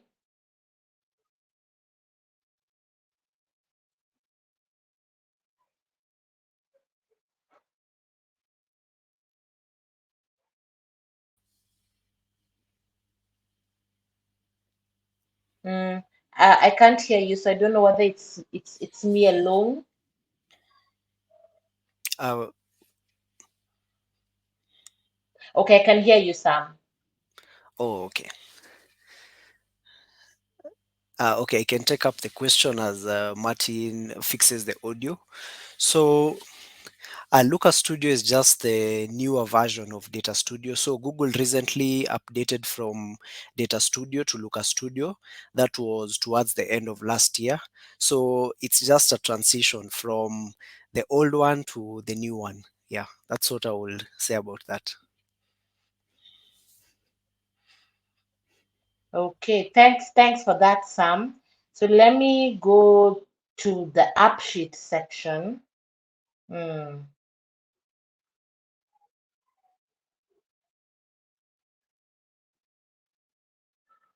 okay, so I think there was one question on app sheets. Yes, does Google App Sheets come with Google Workspace products or is it a separate paid product? How can we start using it? Okay, I will take this one. So, AppSheets is available as an add-on Google Workspace feature. It's free for Google Workspace Enterprise Plus plans, which offers them the AppSheet Core plan. But there are other AppSheets plans and SKUs, such as the AppSheet Enterprise Standard and the Enterprise plans. For organizations that are not on the Enterprise plan within AppSheets, they can still purchase AppSheets as a standalone SKU and an additional SKU to their Google Workspace plan. We have customers that actually use it. We'll give an example of a customer that has AppSheet Enterprise Standard that they use within DRC to build 3 applications that pick their sales team is able to collect field data using another application to query and actually know which of their different clients are applicable for a loan due to the different business model that that client actually uses. And how can you get started? You can always get in touch with us, and we'll be very glad to actually help you and identify which plan actually suits you best. Okay, thanks, Eddie, for that. There's a question for me, even though it's not for a speaker on why didn't we use Google Meet? It was actually a decision we decided to make. We felt StreamYard had more interactivity for such an event, whereas Google Meet would, yes, it would have been able to do the job, but we wanted to do a production. And that's why we decided to go with StreamYard, which is actually for production such as these. Um, I'm looking for any questions that you might have on security. Yes, so I'm just going to do the one highlighted by Andrew. Also advise on email protection from employees as well. Oscar, I don't know whether the question is very clear for you. Will you be able to give some advice on that? Um, Hi, Andrew. Andrew and I know each other. I don't know why he's here poking holes. Andrew, email protection is I don't know what you are trying to ask, but as you said, you can apply certain measures within Google, your Google Workspace account to protect both your organization's users' emails as well as yourself. You can buy a certificate for all of them and implement it, which makes sure none of their emails can be compromised. You can also apply advanced other things that may not necessarily involve using an SMIM or paid. For instance, if you want to make sure your staff or colleagues are not able to be hacked, there's something we always advise our employees to employ, things like called SPF, GKIM, and DMARC protections. It protects your domain and users from being subjected to spamming, spoofing, and email forging, which can lead to what we call business email compromise. Someone sending you money, an email telling, "Hey, click here," or send money to this other invoice, not this other bank. We have changed and things like that. So there are different measures, but for this session, I was focusing on how you can actually focus on enhancing advanced emails. I hope that answers your question. But you also know where to get us. Thanks, Andrew. So thanks everybody for joining in. And yes, I would highly encourage you to actually come and ask us these questions one on one. We have our sales team, we have our customer success team, and that's what we want to do as your Google Workspace partner. We are here to answer all these questions and much more. And if you're a current customer and you do want to have a deep dive on any of the items that we've shared today, please, please join us. I mean, not please join us, please reach out to us and would love to give your teams an in-depth session, be it Lucas Studio, security, AppSheets. We want to do this for you, and this is why we are here as a Google Workspace partner. So it's now time to wrap up the event. But before we wrap up the event, I did promise that we do have some goodies for some of the people who have attended today's session. And I'm just going to go one by one. The first question, the correct answer was given by Frank Dianabo. So just for everybody to get a recap on exactly what the question was, the question was, what three types of data sources can you connect to Looker Studio to visualize your data? So I was told by the speaker that the correct question was actually CSV file upload, relational databases, spreadsheet software, Google services, CRM. And Frank was the closest answer. The second question, the winner of question number 2, which was what is the maximum storage of a Google Share Drive? The correct answer was answered by Ray. I'm not too sure how to say his second name, but I'll just say Ray got the question correct. The third question was, just give me a minute, I scroll for the third question. Question 3, yes. When did Google acquire AppSheets and offer it as a Google Workspace add-on? So the correct answer was given by Frank Dianabo, and that answer being January 2020. But we do want to spread the love, seeing that Frank got the correct answer right. So we would like to give Philip Mogona this goodie bag, because he also got it sort of correct 2020, because we want to share as much love as to the people who attended the academy. And last but not least, on average, how many cloud-based services does an employee interact with? And this question was the answer was very straightforward. The answer was 36, and this was answered correctly by Frank Dianabo. So this time round, I will give the goodie bag to Frank. So Frank has 2 goodie bags, and to all the other winners, that being Ray, Philip, uh, we will connect with you and we will give you your goodie bags. We have your contact details from the form that you filled in when you registered for the event. So thank you all for attending. We do have a certificate of participation for all the attendees. So this will come with a follow-up email, which will also have like the QR code for the feedback form, which we encourage you to apply. So the certificate of participation is very automatic. You'll get the link, fill in your details, and you'll immediately get your certificate of participation. So first of all, thank you to all the people who attended. We would not be having this very engaging session if it wasn't for you. Would like to thank our special guest once again, Angela Bundi, for taking the time to speak to us about the to speak to us about what she does and how Google Workspace has enhanced her organization. And I'd also like to thank all the people who you saw presenting. They took time away from their day-to-day jobs to actually do this so that we could actually prepare this for you, our customers and potential customers.